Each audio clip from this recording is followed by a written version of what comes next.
On July 20th, 1895, Secretary of State Richard Olney sent a diplomatic note to the British Foreign Office that ran to over 12,000 words. The message arrived in London in early August, and when Lord Salisbury, the British Prime Minister, finally read it later that month, he was stunned by its audacity. The United States was demanding that Britain submit to arbitration over a border dispute in South America, or face consequences. But this wasn't really about a remote jungle boundary between British Guiana and Venezuela. This was about whether the British Empire could continue operating in the Western Hemisphere as it had for 3 centuries. And the mechanism the Americans used to force Britain's hand was a 72-year-old doctrine that had never actually been enforced until now. The story begins not in Venezuela, but in 1823, when President James Monroe addressed Congress with a warning to European powers. Monroe declared that any attempt by European nations to colonize or interfere with states in the Americas would be viewed as an act of aggression requiring U.S. intervention. This became known as the Monroe Doctrine. But here's what they don't teach you. For the next 7 decades, this doctrine was essentially meaningless. The British ignored it completely. They seized the Falkland Islands in 1833. They established British Honduras as a colony in 1862. They occupied the Mosquito Coast of Nicaragua. The Monroe Doctrine had no teeth because the United States had no navy capable of challenging Britain's 60 battleships and 330. But by 1895, something had changed. The United States had become an industrial colossus. American steel production reached 6.2 million tons that year, surpassing Britain's 3.3 million tons. American coal production hit 171 million tons, compared to Britain's 189 million.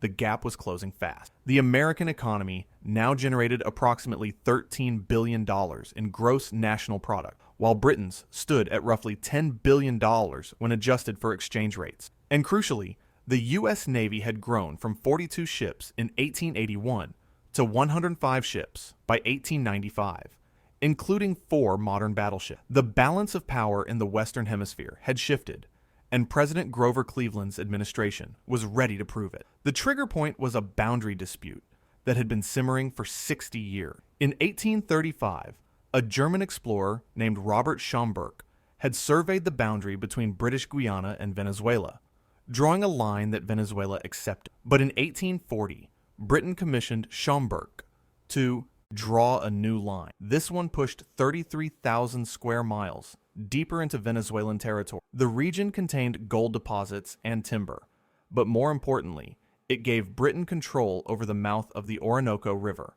one of South America's major waterways. Venezuela protested immediately, but Britain refused to negotiate. When gold was discovered in the disputed zone in 1887, approximately 4,000 British prospectors flooded in. Venezuela severed diplomatic relations with Britain in 1887, and by 1895, the situation had reached a crisis. Venezuela's President Joaquin Crespo had been lobbying Washington for help since 1893. He hired William Scruggs, a former U.S. minister to Venezuela, to write a pamphlet titled British Aggressions in Venezuela, or the Monroe Doctrine on Trial. Scruggs distributed 5,000 copies to members of Congress, newspaper editors, and opinion leaders throughout the United States. The campaign worked. In February 1895, Congress passed a joint resolution urging the President to press Britain to submit the dispute to arbitration. This gave Cleveland the political cover he needed to act. Enter Richard Olney, who had become Secretary of State in June 1895. Olney was a railroad attorney from Massachusetts, 60 years old, with a reputation for aggressive tactics. On July 20th, 1895, he drafted his note to Britain, the 12,000-word ultimatum that would become known as his 20-inch gun dispatch. The document was extraordinary in both its length and its tone. Olney declared that the United States was practically sovereign on this continent, and that its fiat is law in matters to which it chose to interpose. He invoked the Monroe Doctrine not as a request, but as an established rule of international law, and he demanded that Britain agree to arbitration within a reasonable time, or else the United States would investigate the boundary itself and enforce whatever line it determined to be just. Lord Salisbury took 4 months to respond, which was itself an insult. His reply, dated November 26, 1895, arrived in Washington on December 6. Salisbury's response was devastating in its dismissal. He argued that the Monroe Doctrine was not recognized in international law. He stated that Britain had been in the Americas long before 1823 and had every right to maintain and extend its possession. He pointed out that the United States itself had expanded aggressively since Monroe's speech, acquiring Texas in 1845, California in 1848, and Alaska in 1867. So perhaps Washington should examine its own record before lecturing others. And he flatly refused arbitration, declaring that Britain would negotiate directly with Venezuela, or not at all. President Cleveland received Salisbury's note and called it the most supercilious and discourteous communication he had ever seen. On December 17, 1895, exactly 5 months after Olney's original note, Cleveland went before Congress with a special message. He announced that since Britain refused to arbitrate, the United States would establish its own boundary commission to investigate the Venezuelan border. He requested $100,000 to fund this commission.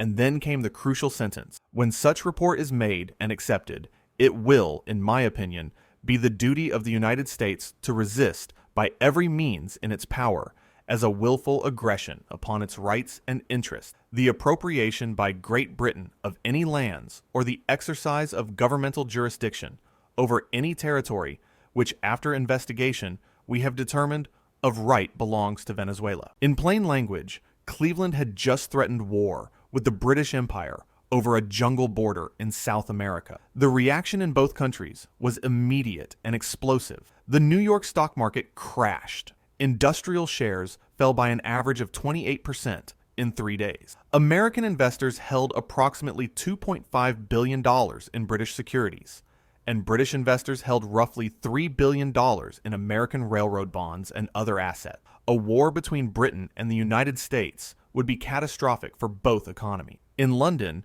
the Times called Cleveland's message reckless and dangerous, but British military planners were running calculations. Britain had 87,000 troops stationed in various colonies worldwide, with only $12,000 in Canada. The United States had a standing army of just 28,000 men, but it could mobilize millions. More importantly, the U.S. Navy could now contest the Atlantic coast, and Britain's entire position in the Caribbean depended on sea lanes that American ships could threaten.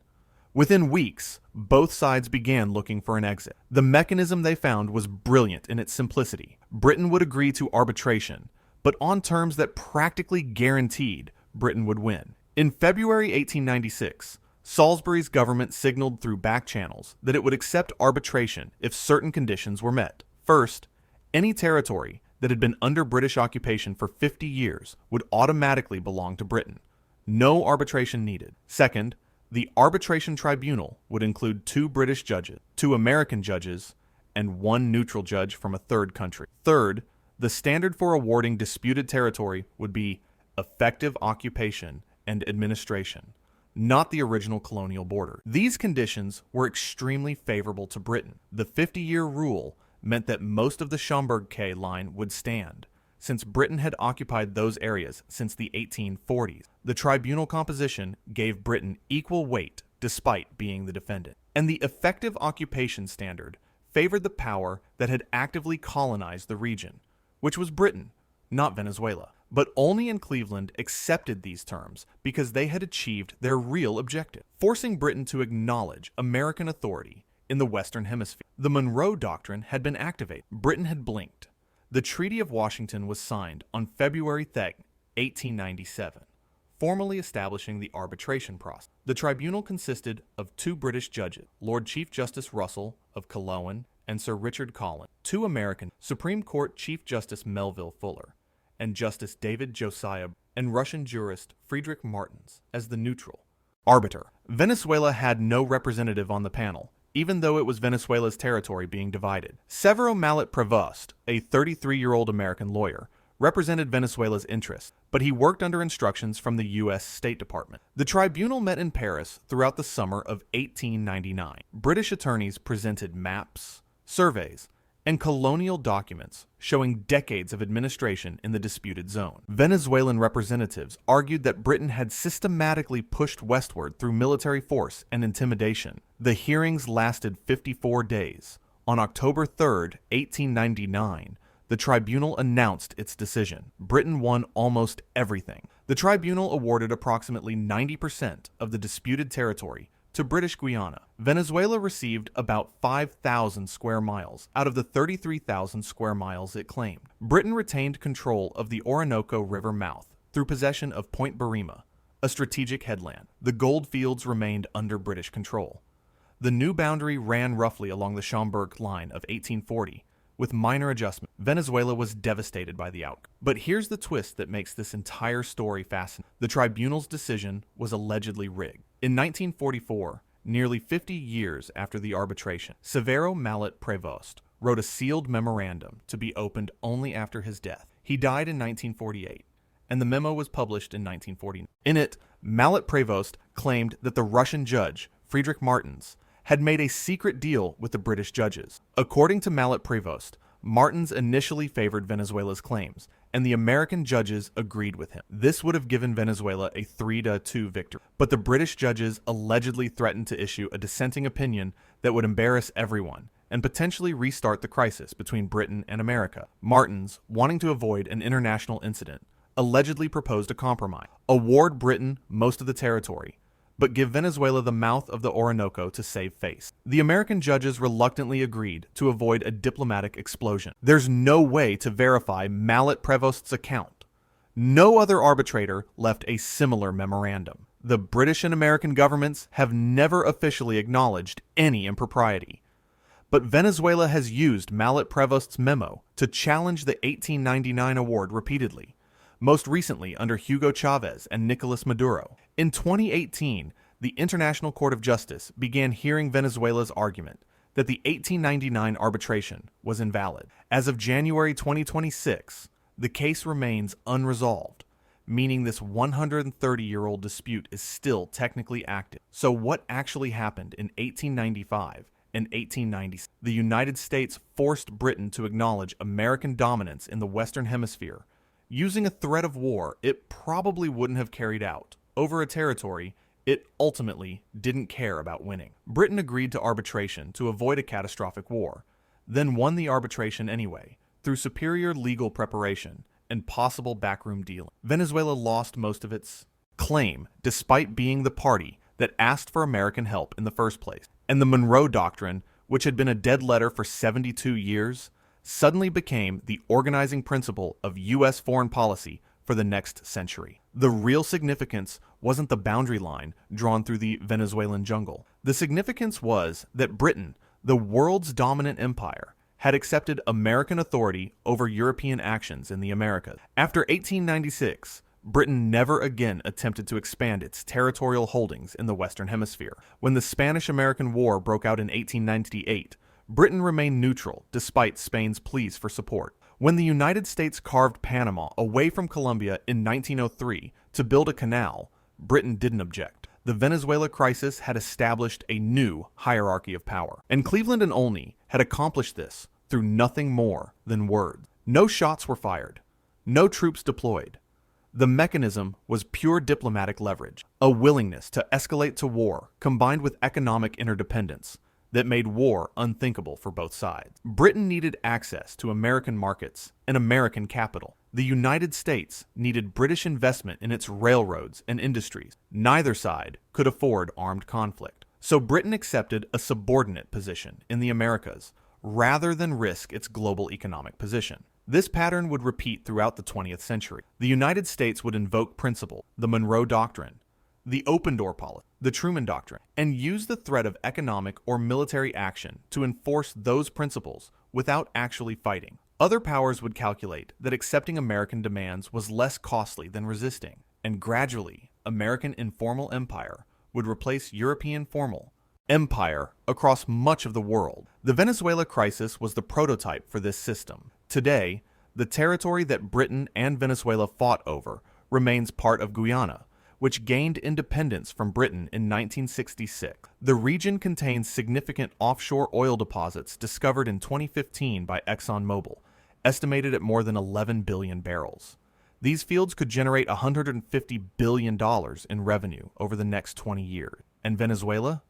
Venezuela still claims the entire Essequibo region, about 74% of Guyana's total land area. In December 2023, Venezuela held a referendum on whether to annex Essequibo. Over 95% of voters allegedly supported annexation, though turnout was disputed. Guyana has asked the International Court of Justice to rule on the validity of the 1899 arbitration. The United States has pledged to support Guyana's territorial integrity. Britain, now outside the European Union and searching for international partnerships, has remained officially neutral, but quietly backs its former colony. So the story that began in 1895 with Richard Olney's 12,000-word ultimatum continues into 2026. The mechanism that the United States used to force Britain out of its dominant position in the Americas, diplomatic pressure backed by economic power and military potential, remains the foundation of American foreign policy. And the territory that triggered the entire crisis, it's still disputed,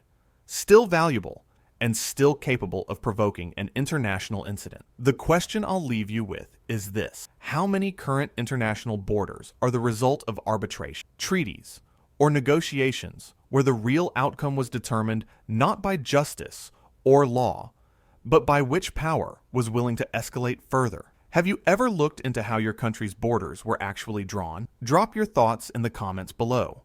And if you found this story as fascinating as I did, hit that subscribe button so you don't miss future deep dives into the hidden mechanisms of power that shaped our world.